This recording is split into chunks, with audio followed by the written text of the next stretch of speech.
بسم الله الرحمن الرحيم. السلام عليكم ورحمة الله وبركاته.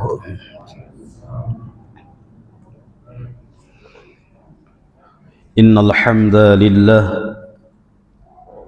نحمده ونستعينه ونستغفره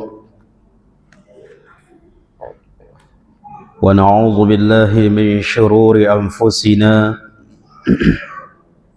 وسيئات أعمالنا. من يهده الله فلا مضل له ومن يضلله فلا هادي له. أشهد أن لا إله إلا الله وحده لا شريك له، وأشهد أن محمدا عبده ورسوله وحبيبه وخليله، ولا نبي ولا رسول بعده. يا أيها الذين آمنوا اتقوا الله حق تقاته ولا تموتن إلا وأنتم مسلمون. أما بعد، فإن أصدق الحديث كتاب الله، وخير الهدي هدي محمد صلى الله عليه وسلم، وشر الأمور محدثاتها، وكل محدثة بدعة، وكل بدعة ضلالة، وكل ضلالة في النار.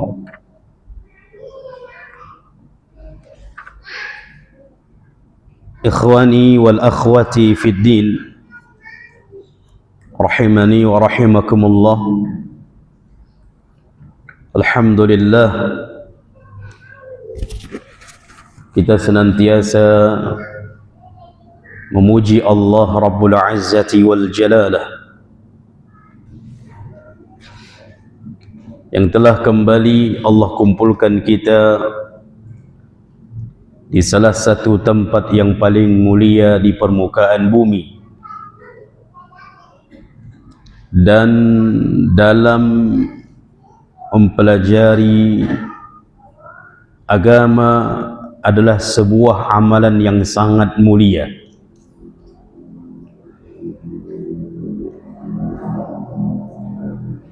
Tempat yang mulia, tempat yang agung, dan mempelajari perkara yang agung, yang mulia, yaitu belajar agama, hendaknya orang tersebut membawa kepada kemuliaan diri. Maka jangan sampai tempat yang mulia hanya sebatas tempatnya saja. Orang yang berada di tempat tersebut sama sekali tidak mulia. Demikian juga mempelajari agama adalah sebuah kemuliaan. Maka jangan sampai dengan kita belajar agama tidak membawa kemuliaan diri di hadapan Allah. Makanya salah seorang sahabat yang mulia yang bernama Abu Darda pernah menulis sebuah surat kepada sahabat Salman Al-Farisi. Abu Darda mengajak Salman Al-Farisi untuk tinggal di bumi yang suci. Abu Darda mengatakan, an halumma ilal ardil muqaddasah. Ayo Salman, kita tinggal di bumi yang suci, di bumi yang mulia, di tempat yang mulia. Maka Salman Al-Farisi membalas suratnya Abu Darda dengan mengatakan, innal ardal muqaddasah la tuqaddisuhu ahadan, innama yuqaddisul insan amaluh. Wahai Abu Darda, bukan dikarenakan karena seseorang tinggal di tempat yang suci maka dia menjadi suci, tapi amalannya lah yang membawa dirinya menjadi orang yang suci. Sekalipun tinggal di tempat yang mulia, kalau tidak melakukan amalan yang mulia, sama sekali tidak. Abu Jahal di mana tinggalnya? Di Makkah, Baitul Haram, tempat yang suci, tempat yang mulia. Namun apa yang terjadi dengan Abu Jahal? Apa yang terjadi dengan Abu Lahab?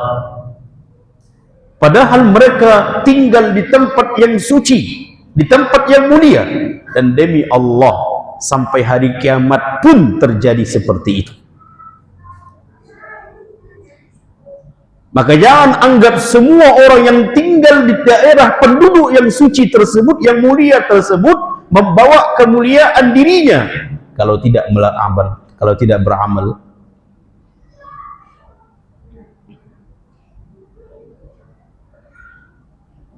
Sekalipun dia tinggal di Baitul Makkah, di Baitul Atiq, di Makkah Mukarramah, namun perbuatannya tidak membawa dia kepada kemuliaan, bahkan bisa hina. Maka hibati fillah, kita tahu ilmu itu mulia, ilmu itu agung. Maka jangan sampai ketika kita belajar ilmu tersebut tidak membawa kepada kemuliaan diri kita. Kenapa? Karena hanya sebatas mengisi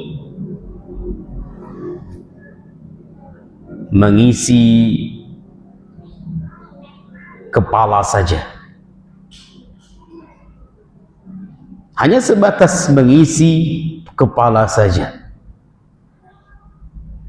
namun tidak membawa perubahan pada hatinya,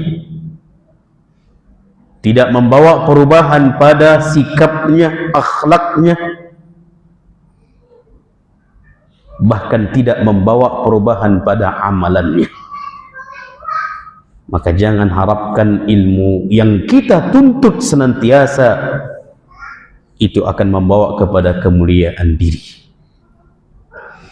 Maka hibati fillah rahimani wa rahimakumullah, semoga Allah Subhanahu wa taala memuliakan kita di dunia dan di akhirat.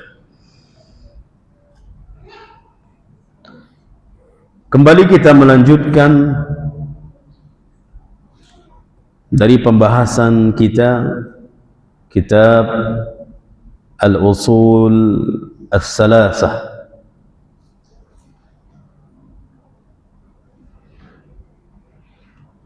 kitab Al-Usul As-Salasah.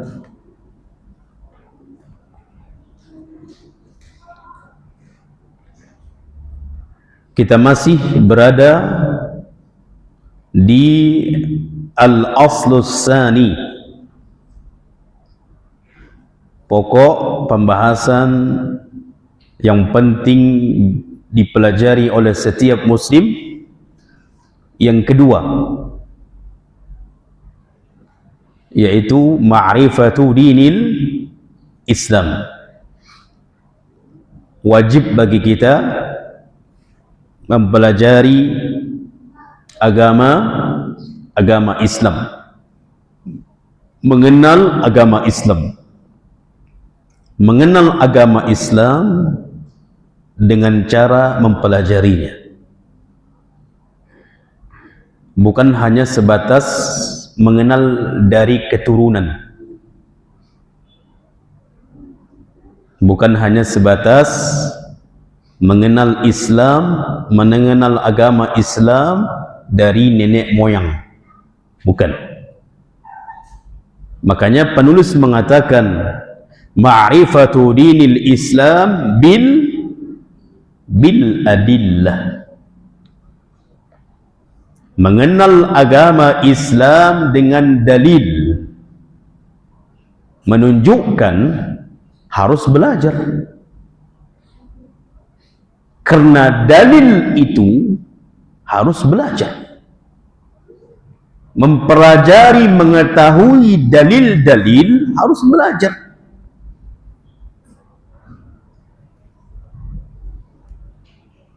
Makanya tidak heran terjadi perselisihan di kalangan para ulama di dalam memahami sebuah dalil, padahal dalilnya sama. Dalilnya sama. Namun kenapa terjadi perbedaan padahal dalilnya sama? Karena ilmu yang berbeda. Ilmu yang berbeda di dalam banyaknya, dalamnya, sehingga terjadi perselisihan. Dan perselisihan di kalangan seperti ini bukan aib, bahkan itulah keluasan agama Islam.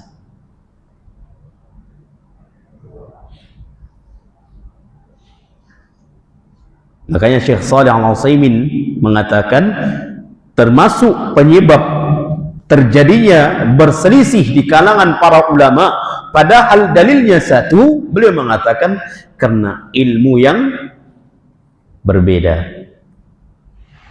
Tidak sama ilmunya antara satu alim dengan alim yang lain. Sama atau tidak? Tidak sama. Jangankan para ulama, para sahabat pun bisa berbeda di dalam tafsir. Iya. Dan itu bukan aib, bukan tercela. Itu menunjukkan luasnya, dalamnya agama Islam. Dan tentunya mereka itu terjadi seperti itu karena ilmu. Demikian juga antara satu ustadz dengan ustadz yang lain berbeda. Namun perbedaan dari segi furu', dari segi cabang, bukan dari sisi asas, usul, bukan dari sisi pondasi, bukan dari sisi usul. Kalau usul, tidak ada ulama yang berbeda. Rukun iman ada berapa? Hah? Ada yang mengatakan 7? Ada yang mengatakan 5? Itu usul. Itu masalah usul. Sehingga tidak ada perbedaan. Dimanapun dia tinggal, sampai kepada pelosok manapun dia tinggal, kalau dia belajar mengikuti manhaj sahabat, pasti mengatakan rukun iman ada 6.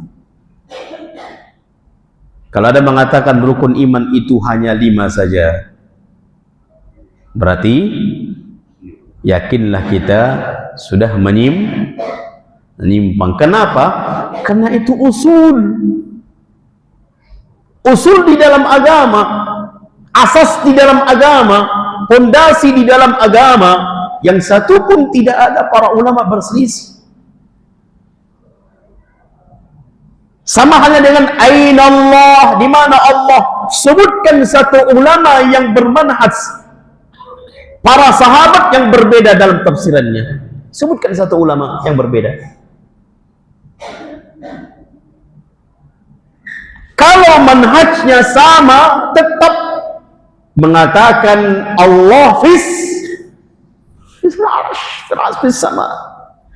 Mau dia pelosok manapun, dia mengatakan itu. Kenapa? Karena masalah itu adalah masalah aqidah, masalah usul yang tidak akan dapat perselisihan di kalangan para ulama.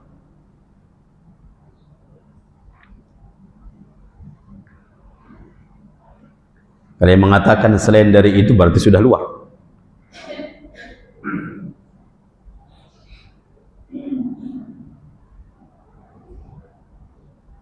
Makanya,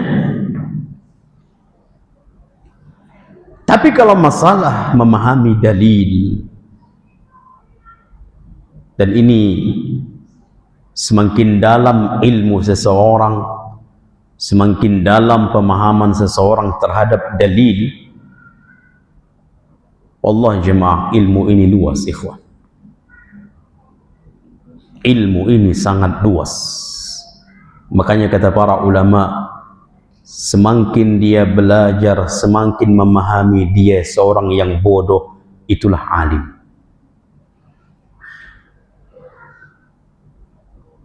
Makanya hibati fillah, tidak ada ulama itu menganggap dirinya sudah sampai ke puncak, enggak ada. Maka hendaknya kita demikian juga. Jangan sampai begitu kita duduk satu kali, dua kali di majelis ilmu, seperti pendekar turun dari gunung, menghantam semuanya. Lah, aku sudah belajar. Apalagi kalau dia menghatamkannya. Kami sudah menghatamkan itu usul Selasa. Anda salah dalam subhanallah. Mensyarah kitab usul Selasa banyak. Syekh Shalih Utsaimin, Syekh Shalih Fauzan ada. Kemudian Syekh As-Sindi ada. Ustaz Firanda ada. Syekh Utsaimin ada. Mensyarahnya banyak.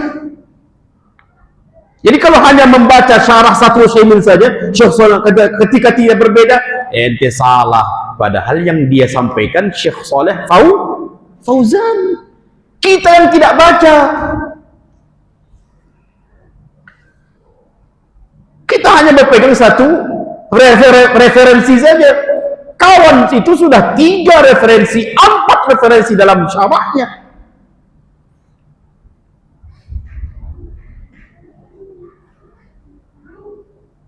Makanya sering kita sampaikan, ahibati fillah, semakin kita belajar, jangan sampai semakin kita maju ke depan.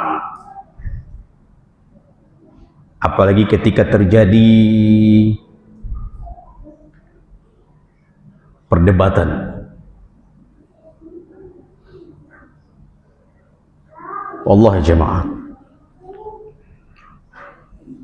ada di antara sahabat di dalam perang. Ini di kancah peperangan. Ketika musuh itu melakukan sesuatu membuat dia marah, emosi, dia ludahi. Musuh ini meludahi sahabat tersebut, padahal tinggal penggal lagi lehernya itu mati. Namun dia tahan pedang itu, lalu dia berpaling dari musuh tersebut, mencari musuh lain. Ketika ditanya, kenapa anda melakukan itu? Apa katanya? Saya khawatir membunuh dia karena emosi saya, bukan karena la ilaha illallah. Begitu khawatirnya sahabat ini, jangan sampai dia berada di atas ibadah, tapi yang berbicara itu, yang dikedepankannya adalah emosionalnya, sehingga tidak dianggap menjadi ibadah.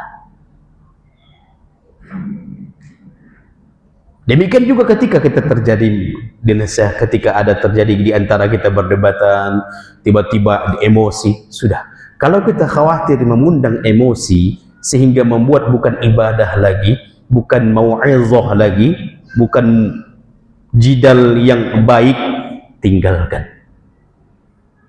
Ini alim. Ini dia orang yang belajar. Itu pasti mengundang emosi, pasti. Akhirnya entah kemana-mana pembicaraan.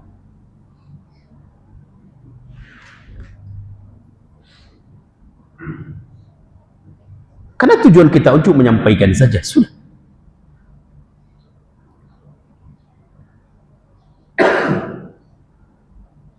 Makanya kata para ulama, semakin dia mendalami ilmu, semakin dia sadar dirinya jahil. Semakin dia mendalami ilmu, semakin dia sadar diri dia seorang yang bodoh. Tapi kalau sudah dia menganggap dirinya alim ulama, harus diterima fatwanya, kalau tidak terjadi ini, ketahuilah kata para ulama, itulah hakikat jahil. Istilah bahasa kita apa? Tong kosong bunyinya nyari. Mau begitu kajian, habis pulang kajian mau ajak dibal saja. Oh semangatnya ini sajalah. Wallahi ahibati fillah. Salah satu kalimat yang sangat menusuk ke dalam hati kami pribadi ketika mendengarkan kajian Syekh Abdul Razak hafizahullah ta'ala, beliau mengatakan zaman kita ini zaman dakwah yang butuh akhlak. Sekalipun kita tidak berbicara, tapi kita berdakwah dengan akhlak, dengan adab, wallahi itu terkadang lebih agung lagi, lebih sampai lagi. Kita diam saja, kita senyum kita, kadang bahasa lama pun tak senyum kita. Salam, abus. Kenapa? Karena bukan sahib Ustaz, bukan ikhwan Ustaz. La ilaha illallah. Begitu baru rapatan enggak bersapaan. Tidak ada Pak, ada sama-sama nyapu. Lagi nyapu ya Pak? Wallahi enggak perlu kita sampaikan dalil, dia akan bertanya.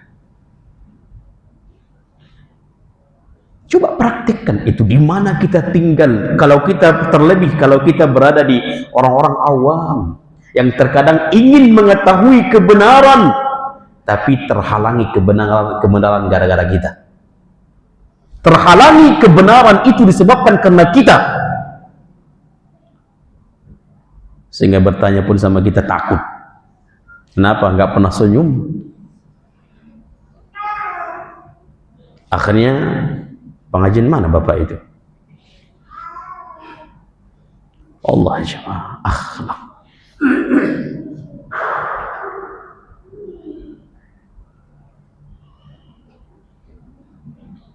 Terkadang kita ingin berbuat seperti perbuatan Nabi, mungkin tak sanggup kita. Dicemooh, di ini, dia balas. Ini terkadang wallahi merusak akhlak. Terkadang udah ngaji pun sama istrinya seperti itu,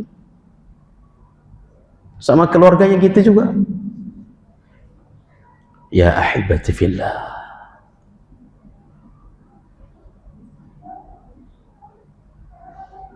terkadang modal untuk kita menyampaikan sesuatu itu sulit.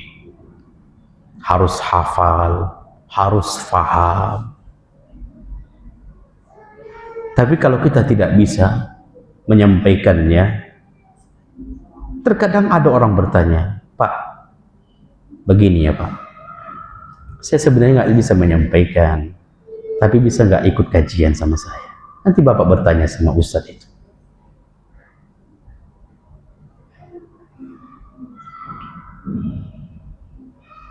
Fahami khon?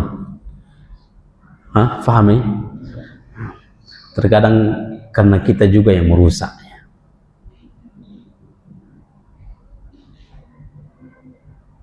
Kalau kita misalnya hanya sebatas sholat di masjid tersebut, sebatas sholat, bersapaan, bersalaman, kemudian subhanallah, orang akan bertanya, Orang baik akan baik sama kita. Akan baik sama kita. Beda ikhwan, harus kita bedakan antara tegas dengan apa? Keras.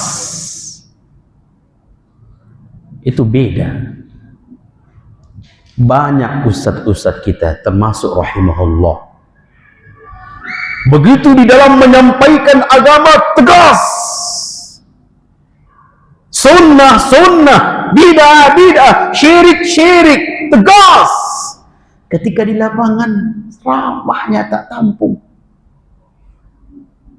Apalagi dia ustaz itu bisa misalnya bahasa Jawa, yang dia lawan berbicaranya orang Jawa, dia ajak berbicara Jawa.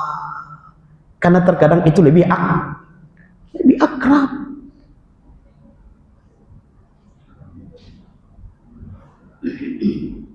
Kapan itu terbongkar? Ketika dia meninggal dunia. Oh, si fulan, dia berbicara.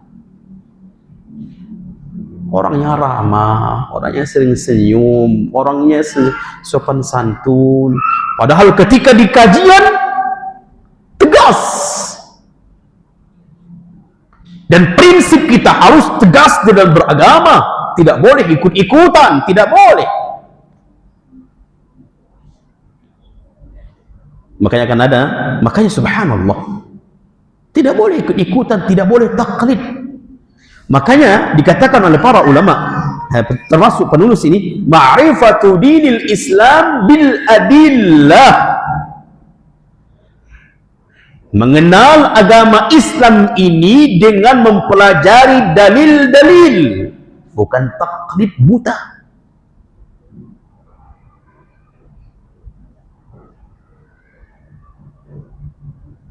Makanya terjadi pembincangan di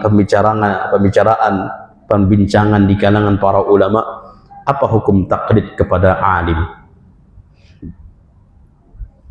Orang awam misalnya, orang awam tak tahu dalil, tak tahu ini dalilnya gimana, kok bisa disahihkan Syekh Albani, kok disahihkan Ahmad Syakir, kok didhaifkan oleh Bukhari, dia ingin menelusuri, enggak tahu, awam. Kata para ulama, kalau masih levelnya awam, bolehkah dia taklid kepada alim yang benar, ikhwan? Alim yang benar. Kata para ulama, boleh. Berdasarkan firman Allah, fas'alu ahla dzikr in kuntum la ta'lamun. Bertanya kepada ahlinya kalau tidak faham, kalau tidak tahu. Bertanya kepada ahlinya untuk apa? Dia mengetahuinya kemudian diamalkannya. Berarti taklid atau tidak? Taklid.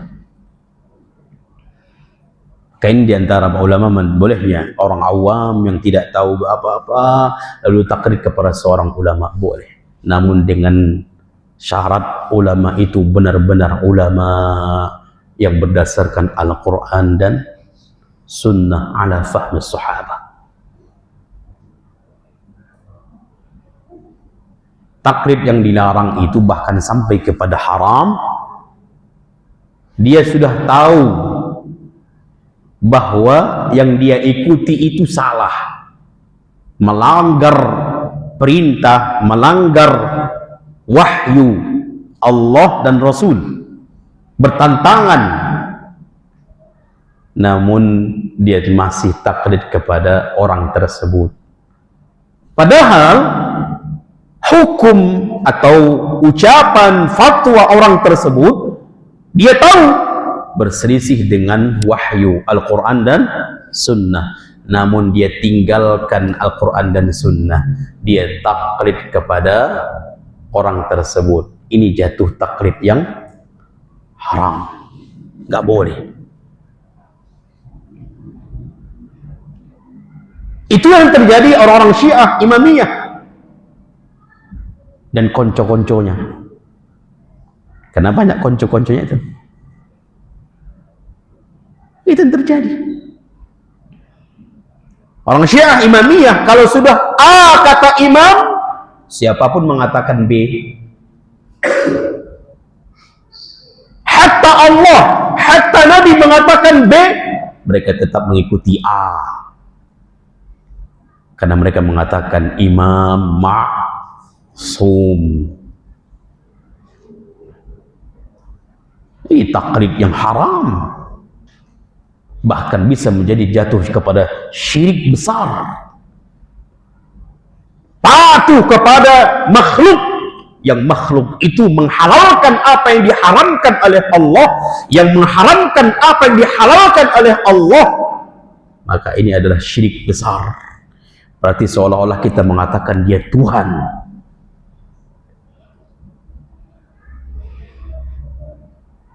Tapi kalau makanya ahibati fillah, sering kita sampaikan, benar-benarlah kita mencari rujukan dalam agama kita. Benar-benar harus cerdas kita mencari referensi rujukan ulama. Harus benar-benar kita mencari ustadz, mendengarkan ustadz. Harus benar. Harus benar kita mencari ulama, alim, sehingga kita merujuk kepada ucapannya, merujuk kepada pendapatnya. Harus benar. Kalau kita buka referensi di media sosial ribuan, itu pun harus cerdas. Ulama yang mana yang berhak kita ambil atas pemahaman apa? Ini harus benar-benar ikhwan. Kenapa? Karena ini masalah agama. Kayaknya di atas banyak anak-anak main, kita takutnya nak jatuh di lantai 2, di terus itu. Oh. Diingatkan orang tua supaya disuruh turun anak. Kalau satu orang Pak.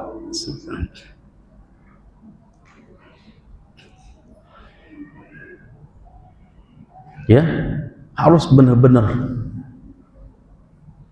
cerdas. Terkadang kita dalam urusan dunia kita cerdas, namun dalam urusan agama kita tidak peduli. Mengambil sembarangan, terlebih di media sosial. Yang pertama kali lihat pemahamannya. Karena wallahi ulama-ulama kita yang berpemahaman seperti yang apa yang kita yakini, wallahi mereka sangat takut di dalam menyampaikan agama. Tidak sembarangan mereka menyampaikan agama. Takut sekali. Sampai ada pertanyaan yang mereka tidak mengetahuinya, mereka mengatakan Allahu a'lam. Itu karena takutnya. Atau kalimat yang kedua, tunggu sebentar, saya harus cari dulu. Itu karena takutnya.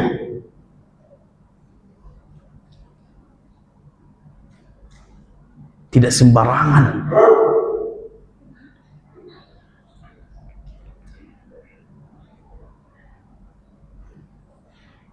Dan alhamdulillah, itu yang kita dapatkan dari ulama-ulama kita.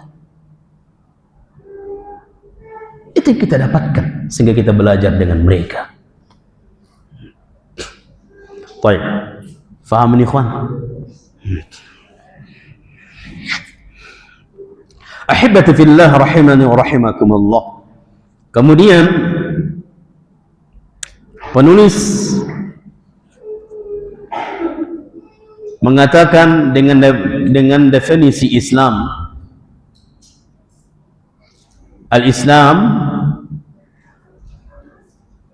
Islam itu adalah wa huwa al-istislamu lillahi bitauhid wal inqiyadu lahu bitta'ah wal bara'atu minasyirki wa ahlihi. Di sini ada 3. Yang pertama, Islam itu adalah menyerah. Dan menyerah di sini kepada Allah dengan tauhid.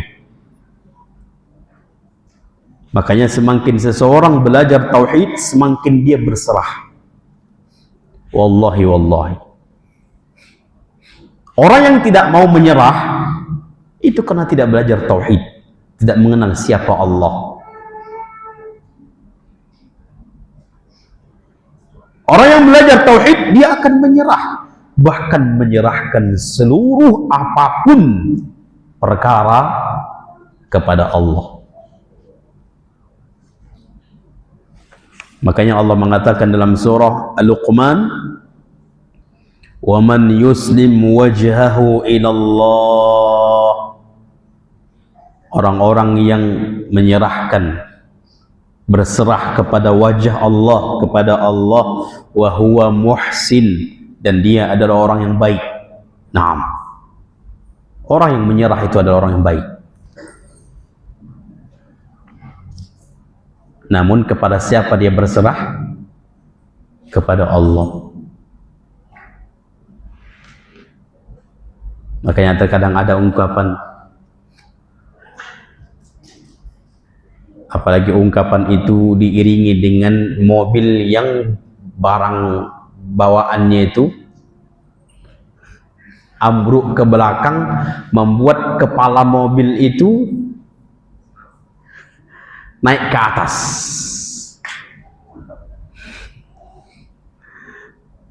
Pernah lihat postingan itu? Jadi naik dia ke atas karena terlalu berat beban yang dibawanya.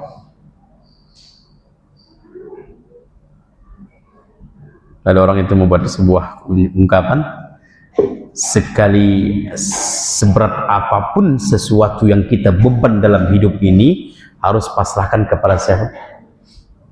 Kepada Allah. Berdoa kepada Allah. Ini muslim ikhwan. Ini ahli tauhid. Dia tidak mengandalkan kemampuan dia. Makanya doa Nabi apa? Allahumma ya hayyu ya qayyum bi rahmatika astaghits aslih li sya'ni kullah wa la takilni ila nafsi tarfata ain. Doa Nabi. Padahal Nabi itu memiliki kemampuan banyak. Namun dia mengatakan, ya Allah, janganlah engkau serahkan diri ini kepada diri sendiri. Janganlah jadikan hamba ini mengandalkan diri saya sendiri, jiwa saya sendiri. Jangan ya Allah. Walaupun itu selama kedipan mata. Menunjukkan Nabi itu senantiasa per detik menyerahkan urusannya kepada siapa? Kepada Allah. Ini muslim al-istislam bitauhid. Dia berserah diri kepada Allah.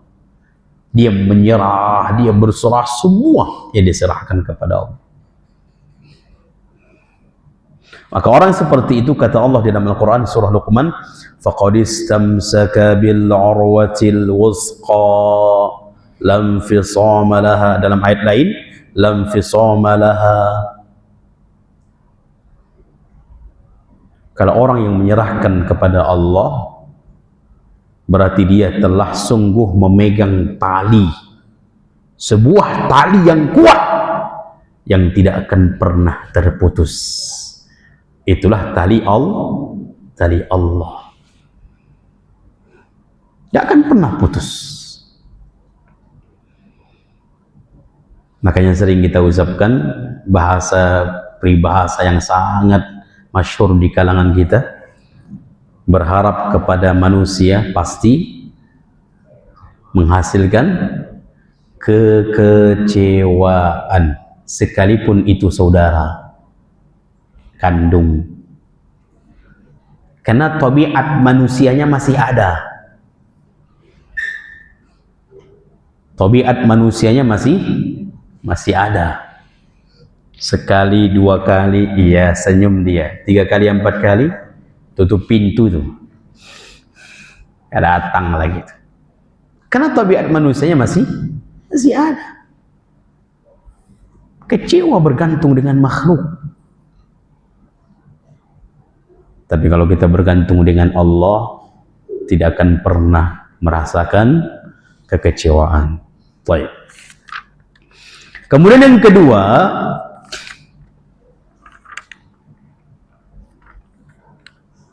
wal inqiyadu lahu bit-tha'ah. Dia patuh karena ketaatan dia kepada Allah. Ini muslim, ikhwan. Jadi muslim itu benar-benar tunduk dan patuh. Makanya Allah sebutkan di dalam Al-Quran surah An-Nur, apa kata Allah tentang sifatnya mukmin? Sifatnya mukmin, Allah katakan dalam surah An-Nur ayat 51, innama kana qaulal mu'minin, hanyalah ucapan orang yang beriman. Menunjukkan ucapan yang keluar, hanyalah ucapan ini keluar dari orang beriman saja. Selain orang beriman takkan keluar ucapan ini. Idza du'u ila Allahi wa rasulih liyahkuma bainahum ay yaqulu sami'na wa ata'na. Ketika mereka diajak yang untuk menghakimi sebuah hakim, untuk menetapkan sebuah kehidupan dalam kehidupannya, lalu orang mukmin itu mengatakan sami'na wa ata'na. Wallahi, ucapan sami'na wa ata'na ini karena kepatuhan atau tidak? Karena kepatuhan dan ketundukan. Dan ucapan ini, kata Allah, keluar dari orang beriman saja. Selain dari beriman tak akan keluar.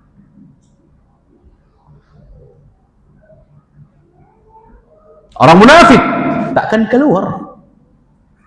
Kalau hanya ucapan amanna billah, amanna bi rasulillah, mereka mengucapkan itu.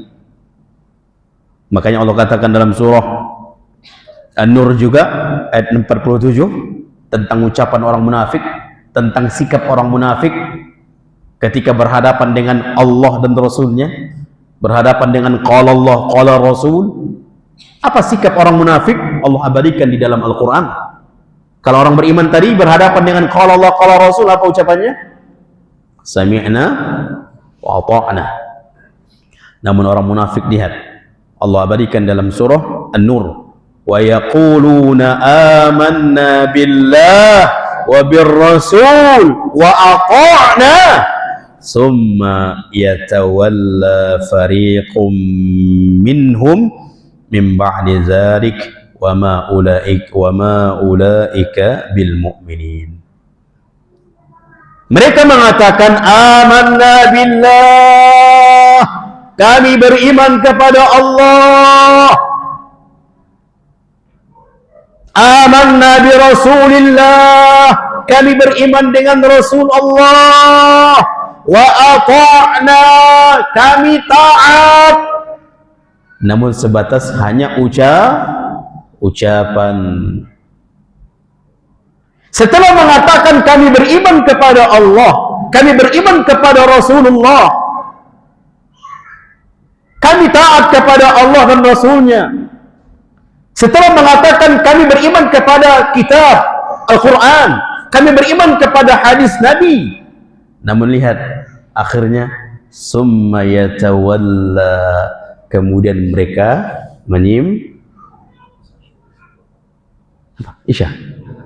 iya, kemudian mereka menyimpang. Maka sama halnya dengan Al-Quran itu adalah sumber Al-Quran, sumber Islam. Hadis itu adalah sumber Islam. Namun mereka menyimpang dari itu.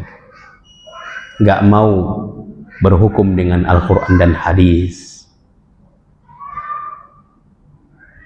Ini Allah gambarkan adalah orang-orang munafik. Baik. Kita sholat Isya dulu. insyaallah pada salat al-isya kita lanjut insyaallah. Sallallahu ala nabiyina Muhammadin wa ala alihi wa sahbihi ajma'in. Assalamualaikum warahmatullahi wabarakatuh. Bismillahirrahmanirrahim. Assalamualaikum warahmatullahi wabarakatuh.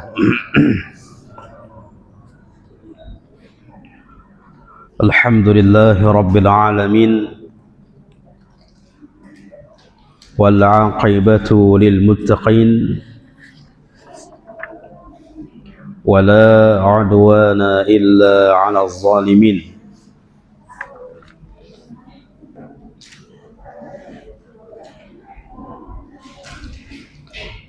أشهد أن لا إله إلا الله وحده لا شريك له وأشهد أن محمدا عبده ورسوله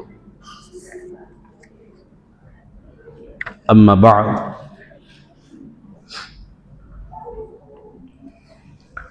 أحبتي في الله رحمني ورحمكم الله.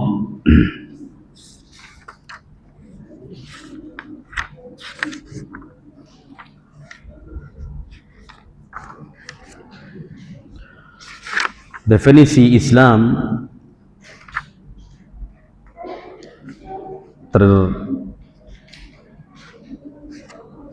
mencakup 3 perkara. Definisi Islam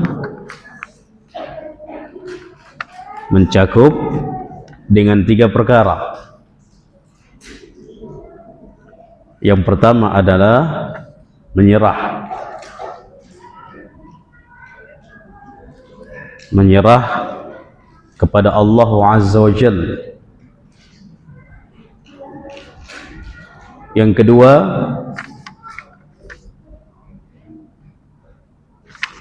kedua tunduk dan patuh. Al-inqiyadu lahu bit-ta'ah. Patuh kepadanya, tunduk kepadanya karena ketaatan.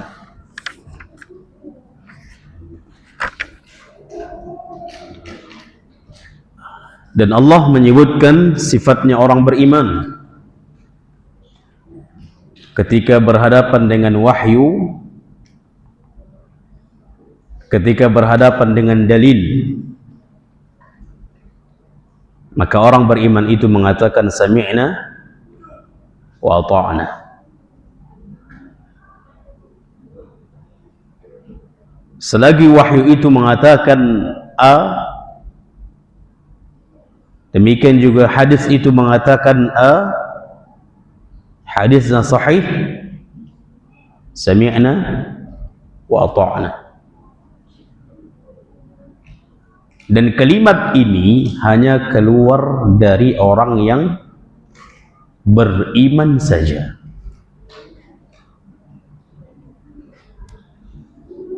Allah sebutkan dalam surah An-Nur ayat 51.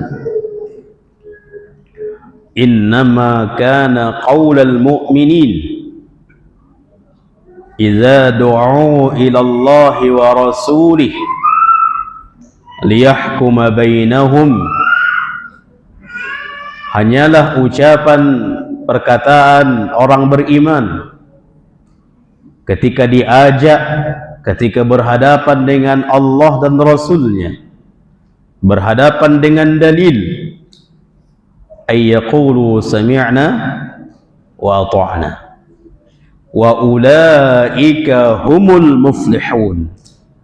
Dengan ucapan mereka sami'na wa ata'na, mereka orang beriman, wa ulaika humul muflihun, membawa mereka kepada kebahagiaan, membawa mereka kepada keberuntungan, membawa mereka kepada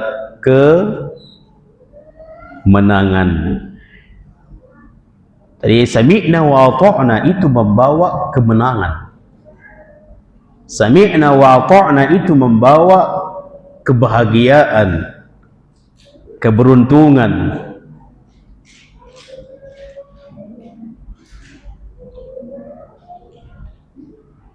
Berbeda dengan orang-orang munafik. Dan munafik ini ikhwan ada dua. Munafik i'tiqadi dan munafik amali. Munafik di zaman Nabi i'tiqadi atau amali? I'tiqadi.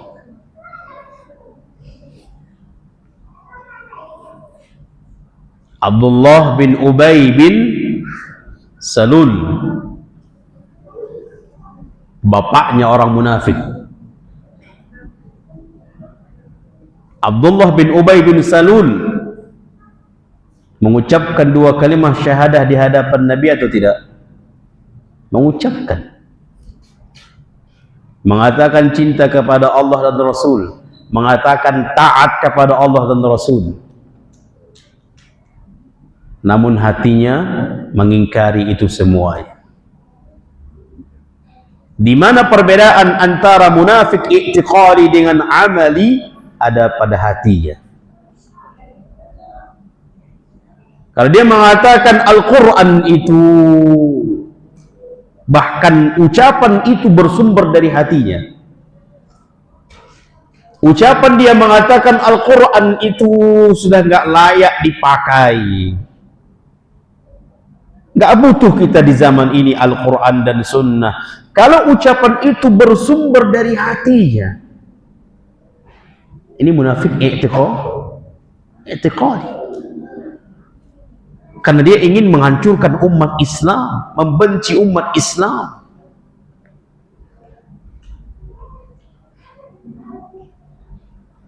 Bukan karena dia mengucapkan karena kejahilan, bukan. Bukan dia mengucapkan karena keterpaksaan, tidak. Karena memang sengaja dia membuat umat Islam ini hancur dengan ucapan itu.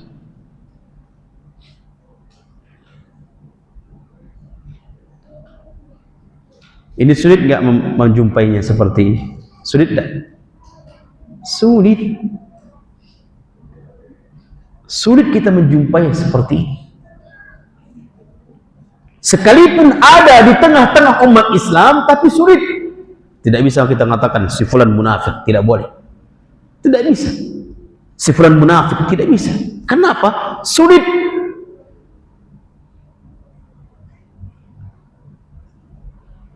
Makanya istilah kita apa?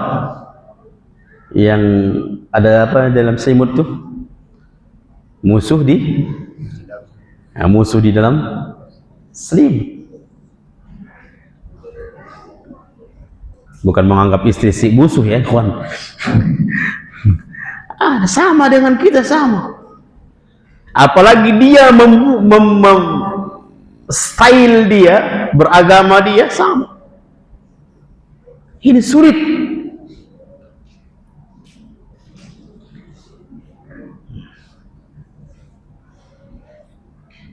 Makanya ancamannya besar. Adapun munafik amali, itulah kata Nabi SAW, ayatul munafik salas. Tanda-tanda munafik ada 3. Ini munafik yang amali. Jadi munafik i'tiqadi mengeluarkan seseorang dari Islam. Tapi kalau munafik amali tidak mengeluarkan dari Islam. Masih muslim dia. Dan ucapan yang Allah sebutkan di dalam Al-Quran surah Nur ini ayat 47, wa yaquluna amanna billah wa birrasul wa ata'na. Mereka orang-orang munafik dahulu mengatakan di hadapan Nabi, ya Rasulullah, kami beriman kepada Allah, beriman kepada Rasul, kami taat. Ini munafik i'tiqadi. Hanya sebatas ucapan saja yang Allah bongkar.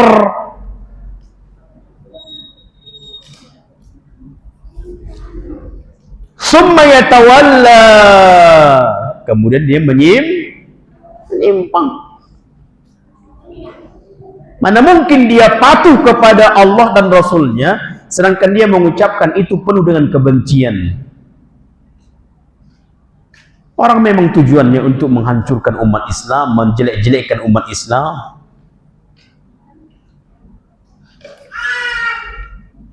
Walaupun di saat ini banyak yang melakukan amalan seperti ini, orang munafik. Contoh, perbuatan yang mengatasnamakan Islam seperti orang Syiah Rafidhah. Nikah mut'ah. Nikah mut'ah mengatasnamakan Islam atau tidak? Mengatasnamakan Islam. Nikah kontrak.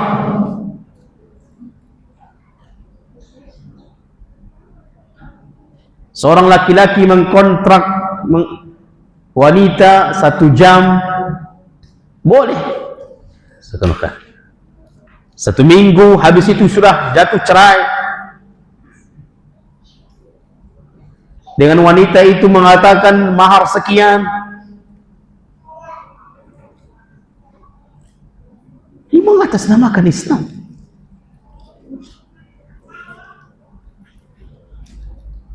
Tapi sebenarnya tujuan mereka untuk merusak Islam.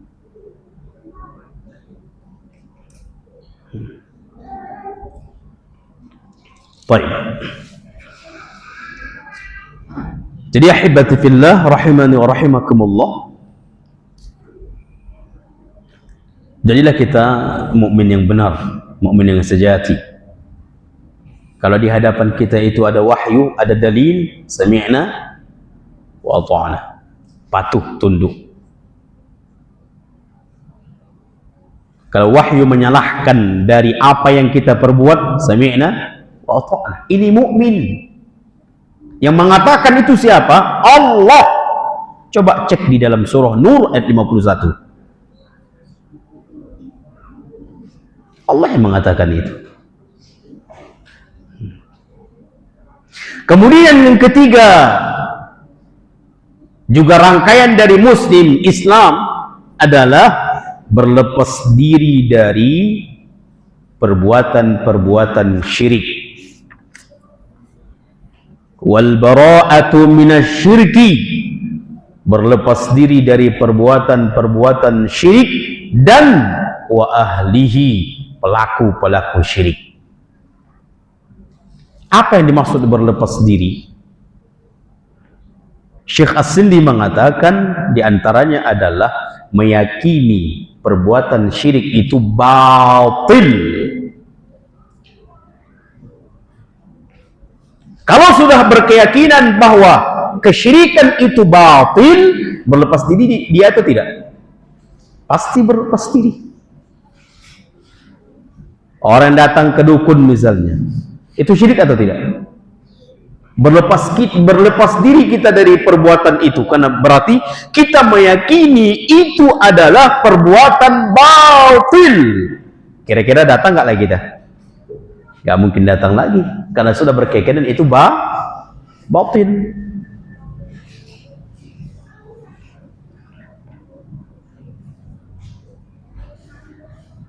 Membuat sajian-sajenan,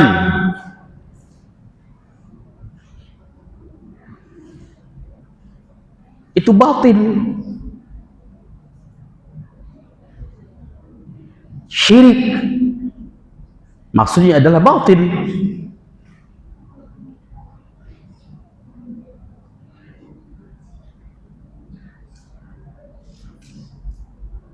Maka kalau kita sudah berkeyakinan itu adalah perbuatan batil, maka kita akan berlepas diri, meninggalkan.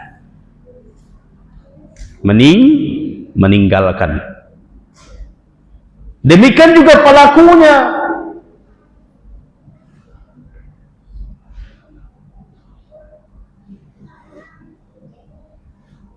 Makanya Allah mengatakan dalam Al-Quran, Innal ladzina kafaru min ahlil kitabi wal musyrikin.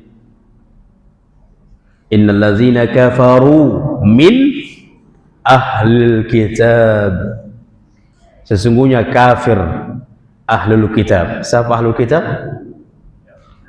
Yahudi dan Nasrani. Yakin gak kita mereka kafir? Yakin.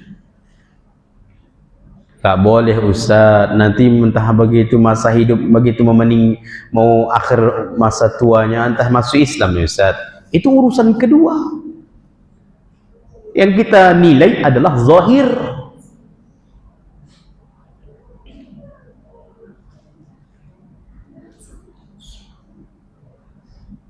Maka kita berlepas diri dari perbuatan cara ibadah mereka, Yahudi dan Nasrani, dan berlepas diri juga meninggalkan mereka yang pelakunya.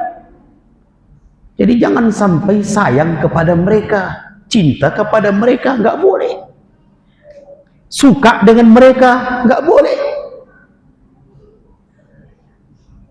Dan demi Allah, terkadang suka itu ada fase-fasenya.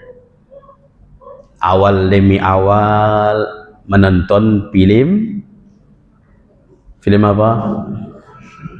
Drakor, drama Korea.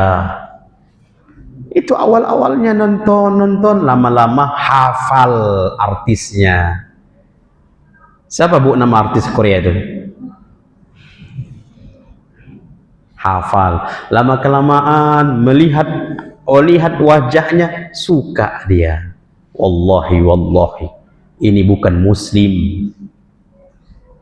Kalau namanya ahlul tauhid, kalau namanya muslim, berlepas diri dari mereka ahlul kitab. Gak ada cinta, gak ada sayang, gak ada suka, gak ada.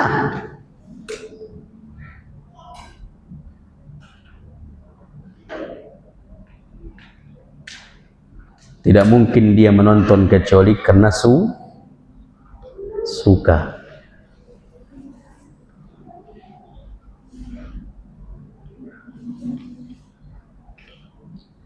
Tidak mungkin dia tidak menonton kecuali karena suka. Apalagi ratusan yang dia tonton. Di downloadnya pula aplikasi itu.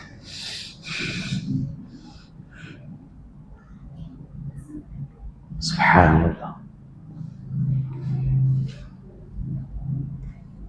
Maka hibati fillah, sering kita sampaikan, yang berhubungan dengan kesyirikan berlepas diri, benar-benar meninggalkan perbuatan dan orangnya. Dan demi Allah, musuh-musuh Islam dari mereka Yahudi dan Nasrani, dari orang-orang musyrik, membuat film-film yang itu adalah syirik, jatuh hukumnya. Sihir-sihir itu syirik gak sihir? Syirik sihir. Namun terkadang difilmkan mereka, lalu kita tonton.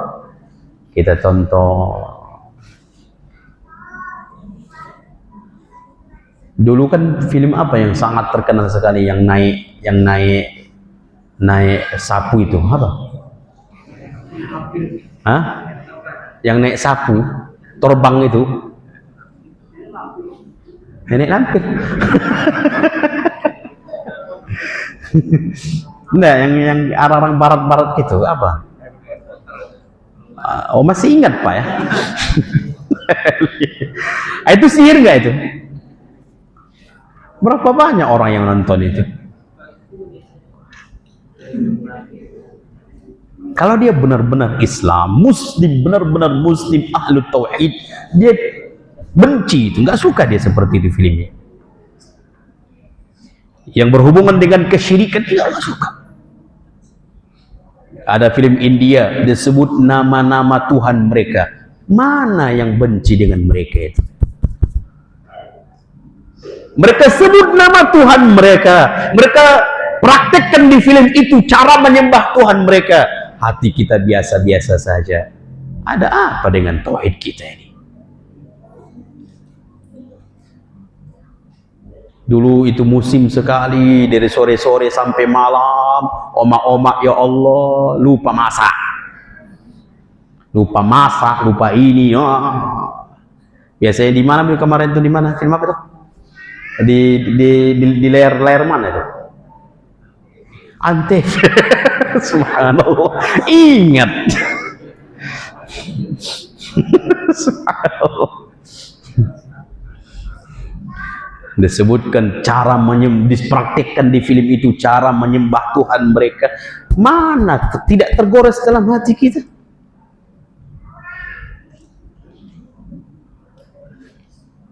Dan mereka memang sengaja.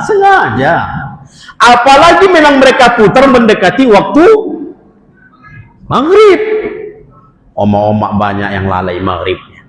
Apalagi di waktu timbang kemuncak. Wih, maghrib dek, bentar lagi mas, bentar lagi. Subhanallah. Benar-benar rusak umat Islam. Tapi sekarang ada nggak film ini lagi? Masih ada. Ya ikhwani wal akhwati fid din. Seriuslah kita dalam beragama. Kalau kita mengatakan ana muslim, itu bukan sembarangan kalimat. Ya Allah, ana muslim, namun seenaknya kita membuka aurat, itu bukan ucapan. Kalau sudah seorang wanita mengatakan ya Allah, aku muslim ya Allah, berarti konsekuensi kemusliman dia harus dia jaga. Di antaranya adalah jilbab, menutup aurat. Itu muslim. Siapa yang memerintahkan dia untuk menutup aurat? Siapa? Allah, Tuhannya.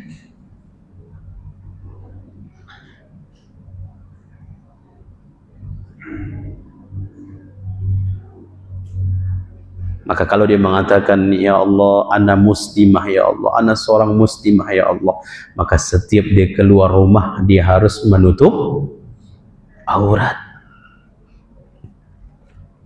Kalau dia mengatakan ya Allah, ana muslimah, anti muslimah atau dia? Naam Ustaz, ana muslimah, namun keluar terbuka aurat. Subhanallah. Di mana bedanya dengan yang bukan muslimah? Di mana bedanya? Bahkan dia berpakaian mengikuti mereka.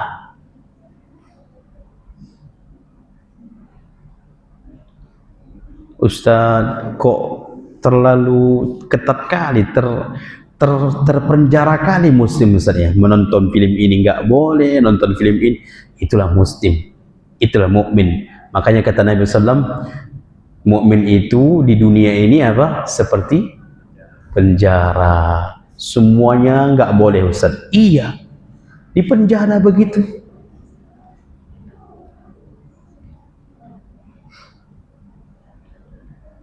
Dunia ini penjara bagi mukmin.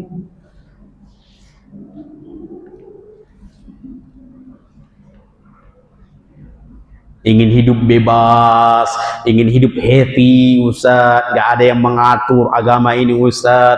Ingin bebas, pakaian nggak diatur, tontonan tidak diatur, perbuatan tidak diatur, amalan tidak diatur. Ingin hidup seperti itu,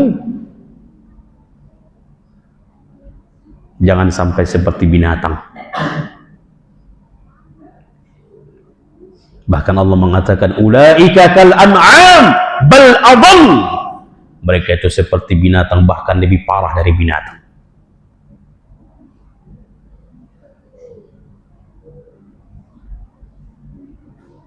Jangan sampai. Kalau kita benar-benar tontonan diatur, perbuatan diatur, perilaku diatur oleh Islam, amalan kita diatur oleh Islam, kita menjalani itu semuanya, wallahi ulaika humul muflihun, kata Allah, mereka lah orang-orang yang nanti beruntung di akhirat. Mereka lah orang-orang yang nanti menang di akhirat. Di surga nanti bebas sebebas-bebasnya.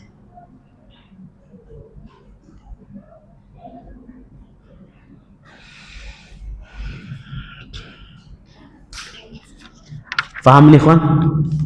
Jadi ada berapa tadi konsekuensi Islam?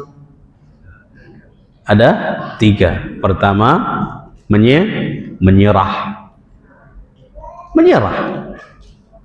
Serahkan semuanya kepada Allah. Apapun itu, serahkan. Berserah kepada Allah. Ini Muslim. Yang kedua, patuh dan tunduk. Kalau itu adalah agama yang mengatur kita, syariat yang mengatur kita, Allah dan Rasulnya mengatur kita, sami'na wa ta'na.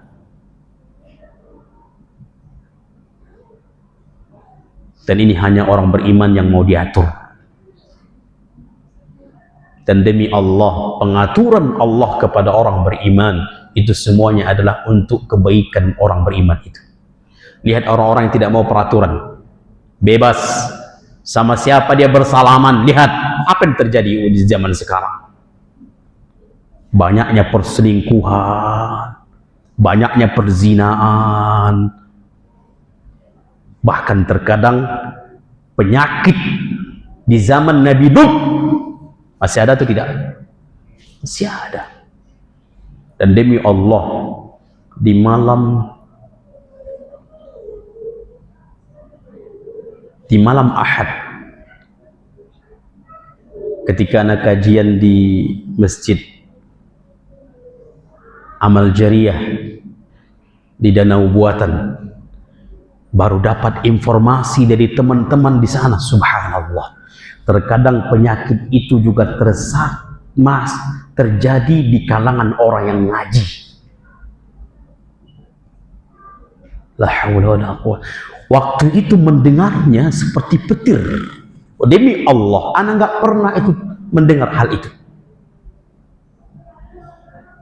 Nggak pernah ana mendengar orang terjadi penyakit itu orang-orang yang ngaji. Bahkan di pondok-pondok yang seperti itu. Benar ini, Pak? Iya.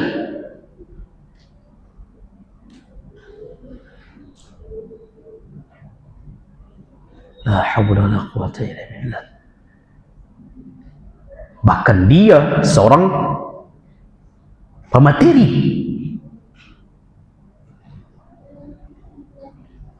Dan penyakit itu belum hilang. La ilaha illallah.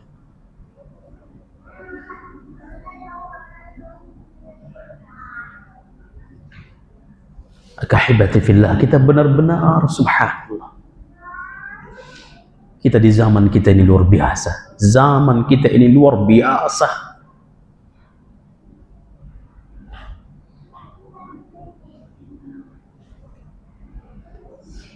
Allah, demi Allah, anak tidak pernah terfikir ke situ.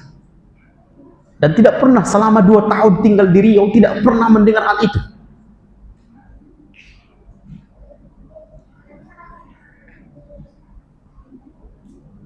Bahkan dia sebutkan nama pondok-pondoknya. La haula wala quwwata illa billah. Maka hibati fillah, ini terlalu bebas. Makanya begitu Allah mengatur seorang mukmin yang mau diatur, maka dia akan benar-benar hidupnya terarah.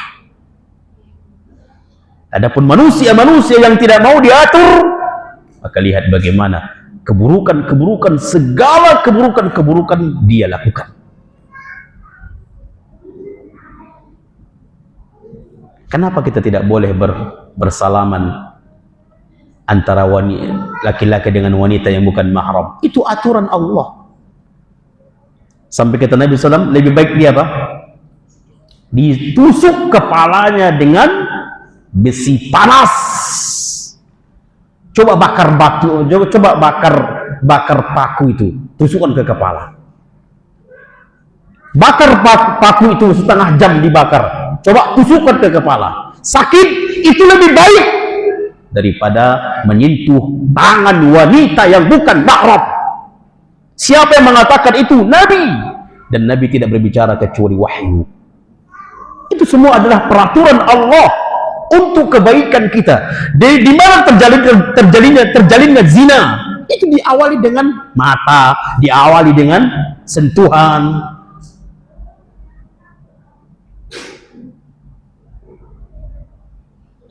Makanya nasihatkan kepada akhwat, benar-benar melewati, kalau seandainya itu memang terpaksa melewati laki-laki, jangan, istilah bahasa kita apa itu, agak kekecilin gitu, jangan, betul-betul dijaga, jangan menjadi terpersona para laki-laki. Dan demi Allah itu banyak sekali akhwat yang melakukannya. Sudah tahu dia, kita ada di hadapannya, di depannya, masih mengundang lagi. Wallahi ikhwan. Maka akhwat, para akhwat, jaga diri.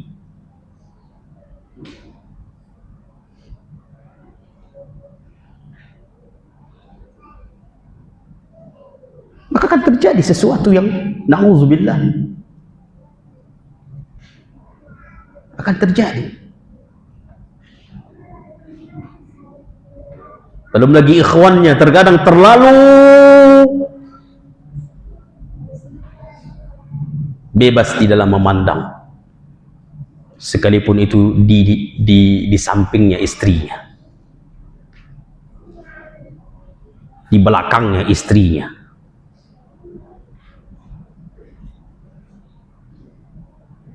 Wallahi terkadang informasi itu menusuk dalam dada kita. Terjadi perselingkuhan antara ikhwan dan akhwat yang sudah ngaji la ilaha illallah. Itu karena ini sudah dari pandangan, dari melihat seorang istri, seorang perempuan ini mengundang kepesonaan. La haula wa la quwata illa billah. Maka para akhwat, jaga diri. Para ikhwan, kita semuanya, ini semua adalah nasihat benar-benar kita di dalam beragama. Semoga bermanfaat ini saja. Mudah-mudahan Allah subhanahu wa ta'ala mengistiqomahkan kita. Benar-benar Allah istiqomahkan kita di atas agama ini, di atas sunnah ini, di atas salaf ini, sampai kita berjumpa dengan Allah Jalla Jalaluh. Semua yang benar datangnya dari Allah Azza wa Jalla, dan yang salah datangnya dari kami kurang ilmu dan dari syaitan laknatullah. Kami mohon ampun kepada Allah dan mohon maaf kepada seluruh jemaah. Kita tutup dengan doa kafaratul majlis. Subhanakallahumma wa bihamdika asyhadu an la ilaha illa anta astaghfiruka wa atubu ilaik. Akhiru da'wana alhamdulillahi rabbil alamin. Wassalamualaikum warahmatullahi wabarakatuh.